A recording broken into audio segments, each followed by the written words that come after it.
tak apa perkara paling bahaya?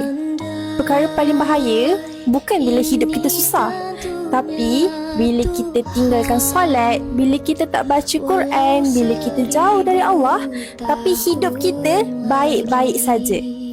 Kita rasa hidup kita tenang, tapi itu bukan rahmat, itu istidraj. Allah biarkan kita sebab kita dah jauh. Bila kita buat dosa tapi tak rasa bersalah, bila kita tak rasa rindu pun nak sujud pada Allah, itu tanda hati kita tengah sakit, atau mungkin hati kita sedang mati. Sebab tu, jangan tunggu kita diuji dulu baru kita nak cari Allah. Tapi carilah Allah walaupun kita tengah senang.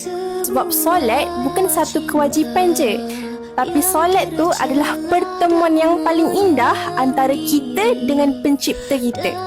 Solat tu kan tiang agama. Bila kita runtuhkan tiang kita, apa je lagi yang tinggal? Kalau dalam solat pun kita tak boleh nak ingat Allah, apatah lagi kalau kita tak solat.